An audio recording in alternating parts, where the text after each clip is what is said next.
What is up guys, Andy Forrest, Team Runner here, and welcome back to another video. And today I'm giving you guys my first impressions of the ASICS MAGICSPEED.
So that's 9 miles done and dusted in the ASICS MAGICSPEED to bring you guys my first impressions of this shoe. I was tempted to hold off using it until the Ekiden relay, but temptation got the better of me. I had a workout today and I just thought this thing would be absolutely perfect to go out there and give it a good blast, give it a good test, and give you guys some feedback on this shoe that ASICS have indeed sent me. So I'm excited to give you today the technical overview as always, and then my first impressions of this speedy shoe. If you're excited for today's video guys, make sure you give it a like, share it with your friends, subscribe to the channel for weekly running content, and we'll start with the tech.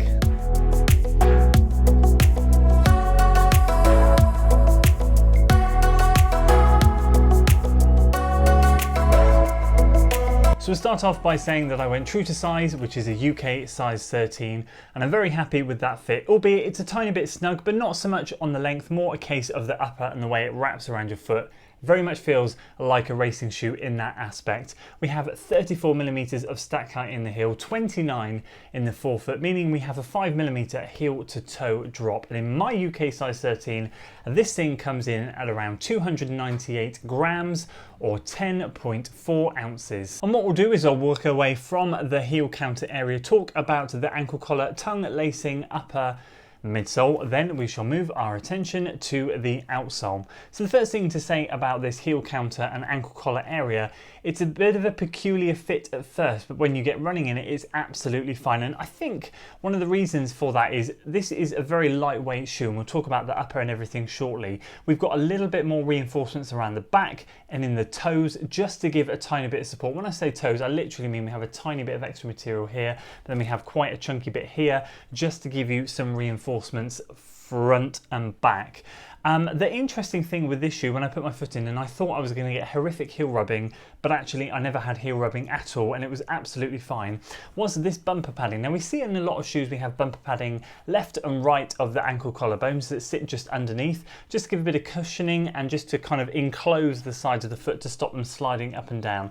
Well, this is slightly different. We don't have a bumper padding here and here. We have it where it starts halfway back behind the ankle bone and then it curves around the back, and that piece at the back where we normally see it cut out in other models like the Puma shoes, like the Nike Vaporfly shoes, it's there on this. It's cut out on those ones, but it's there on this, and that instantly when I put my foot in, I was a little bit concerned, if I'm honest with you. I thought, oh, that's a bit of a strange fit, but fear not, it makes absolutely no difference. And it actually, what it does is it gives you a very tight and secure locked in feeling. And the one massive positive that came from this shoe was the lock-in feeling that I got from it. I felt very, very secure. So actually, upon first impressions of putting my foot in, I found that that was a bit of a Brucey bonus. Although in the beginning, when I did put it in, I thought, oh gosh, is this going to give me any issues? So that's good. But the general structure is a lightweight engineered mesh upper, which does wrap around the back and the heel counter. And as you can see, sort of halfway through the ankle collar area, it then goes very light and flimsy. So we've got that support at the back there that we need. The tongue is very, very much a case of paper thin and flat. Mesh breathable holes through the tongue. I don't know if you can see that. It is not gusseted at all, so there's no attachments to the medial and lateral sides inside. It is just a flat paper tongue, perfect length, absolutely perfect, doesn't go up your foot too much, doesn't sit too far down so the laces sit on top of your foot. Very happy with that. Bog standard lacing system, again, there's nothing really special about these, but they do give a really good secure fit, and that is one thing that I will talk about shortly, is the snug fit of this shoe. It all feels really nice in terms of that racing style lacing up shoe. It's good, I've got to say. In terms of the lacing, I get such a good lockdown. And then we have the engineered mesh upper, which goes all the way around, super lightweight, super breathable. As you can see here, holes, I don't know how well the camera will pick this up, but holes all through the top, very lightweight, single layer engineered mesh upper. As I said, bar that toe reinforcement that goes around there and bar the heel, it is very, very lightweight, very, very flimsy, as you can see. Moving on to the midsole, we have Flight Foam Blast midsole. We have a carbon fibre plate in the forefoot of the shoe, so from about here up here, to provide that rocker sensation. You can see the curvature of the shoe here, all designed for that speedy, snappy transition through your gait cycle. The Flight Foam Blast in this is firmer than what is in something like the Nova Blast, or should I say it feels firmer. It can be things like the stack height, the way it's cut, or the use of the carbon plate making it firmer. It could be a multitude of things, but I do feel like this is a different compound. This is a much firmer ride than some of the other shoes that use Flight Foam Blast. Having said that, if you give it a good squish, you can see, to be fair, it does squish quite a lot. Not that it feels squishy on foot, but it does when you squish it, if that makes any sense. So that's the midsole, and then finally we have that classic AHA rubber outsole. That's stuff that will last for years. The whole shoe could disintegrate, but that rubber will be there until the end of time. And we've got a good covering of that along the bottom to give some good protection to the midsole foam beneath. And that's it for the tech.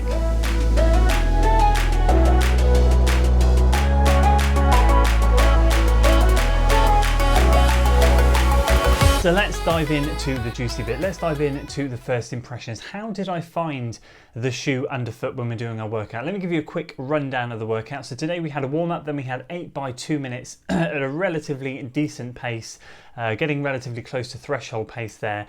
And then we had 4 by 30 seconds to really try and spin the legs at the end, and then a nice cool down, totaling 9 miles. So I really did take it through the gears, and that's why I thought it would be absolutely perfect for the shoe, because I thought, I know this is a fast shoe, it looks like a fast shoe, it feels like a fast shoe, let's see how it handles everything. And I've got some stats that I'll share with you very shortly, we'll go through, but let me give you some buzzwords first, so things that came to mind when I was running in this shoe, and then we'll go through a couple of negatives at the end, because there are some. And as I said in the beginning, disclaimer, this shoe was indeed sent to me by ASICS for the purpose of using it in the Ekiden relay, which I'm super excited for.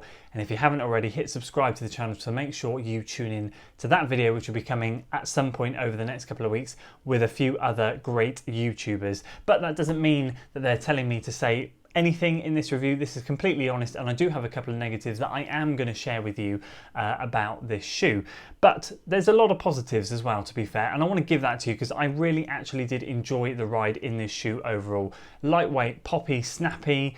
I'm going to be careful with the word poppy there because I don't mean like spring and bounce, but it felt like I was just sort of popping along the ground, very smooth gliding, just a lovely transition through the gait cycle. Firm is another word that came to mind with this thing. The midsole foam feels much firmer in this, and I've tried some other shoes with Flight Foam Blast, other variations of Flight Foam, and it definitely feels on that firm end of the spectrum, and I can't decide. As I said, giving it a good squeeze, it really does compress nicely, but it doesn't feel that that soft underfoot. But that's fine because I'm not looking for that. That's what the Metaspeed Edge and Sky is for. This thing is not in that category. It's a different type of shoe.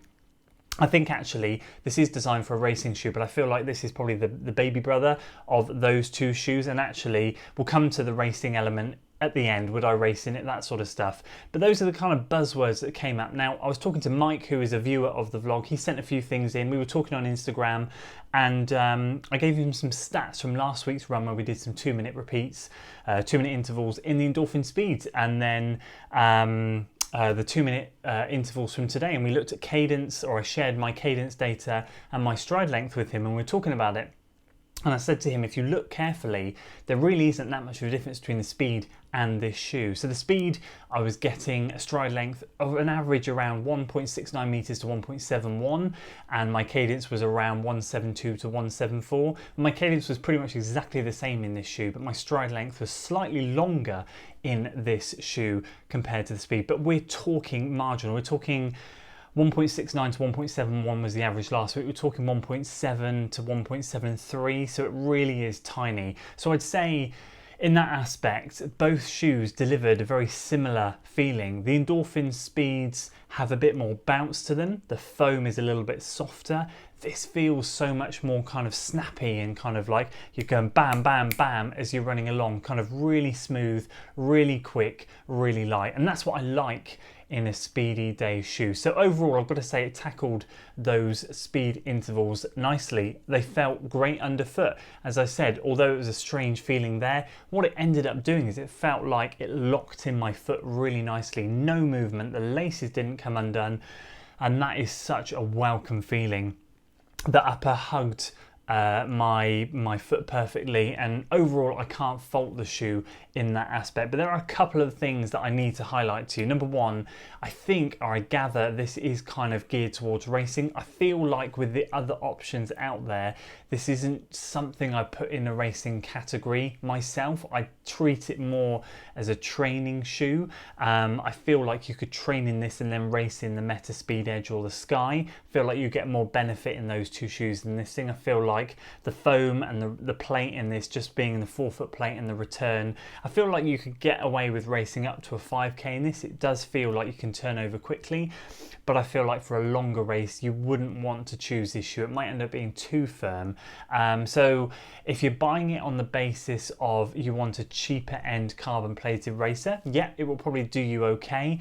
But I've got to be honest with you, I'm not 100% sure it's something. I'd actually probably rather choose the Speed, just because I feel like the foam and the plate in that, although a little bit softer, is going to baby your legs a little bit more into a longer distance race like a half marathon or a full. So that's the first thing. The second thing is it was treacherous in the wet. The grip on the bottom, I was slipping and sliding at points. I have to say, some of the grippier tarmac I was fine, but some of the smooth new tarmac that I was running on the industrial estate, because it's currently being resurfaced, woo, it was a little bit dicey out there. There were points where I felt like I was ice skating.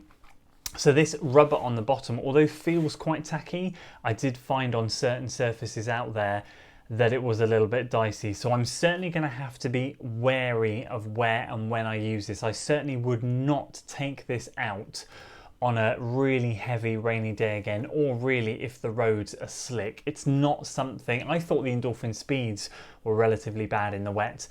I've got to say, these things weren't just, oh, they put me on edge a little bit. I was very aware of where I was standing. I was very aware of cornering slowly. I was very aware of everything. And that took a little bit of energy out of the session and a little bit more into my thought process as I was thinking and watching where I was stepping and that sort of thing. So that's something to bear in mind. If you live in a dry climate, fine. This is a super breathable shoe. It will be great in hotter weather. In wetter climates, oh, I'm not 100% sure that I would recommend this thing. But I mean, if you don't mind slipping and sliding a bit, or if you have mixed weather and you're prepared to wait for the drier days for this shoe, then I've got to say, overall, it was a really fun and enjoyable ride. Really happy with it, and super pumped to race in it for the Ekiden Relay. So those are my thoughts on the MagicSpeed. A good start, happy with it. Positive things coming out of it, just a couple of drawbacks. Not sure it's a racer, be careful in the wet. Other than that, overall snappy, smooth, gliding, beautiful transition through the gate cycle, feels good underfoot, locked in nicely, lovely upper. Good job ASICS, happy, happy, happy. So that's it. I'd love to know if you've got this shoe. If you do, let me know if you agree or disagree with me in the comments below. I'd especially love to get your thoughts on whether you find the same in the wet or if it was just me, because I certainly did look like a slip sliding giraffe this morning running along. So that's it from me, guys. If you enjoyed the video, do give it a like, share it with your friends, subscribe to the channel for weekly running content, more coming up on this shoe, more testing, Ekiden relays, all that good stuff. and I'll see you in the next one. Until then.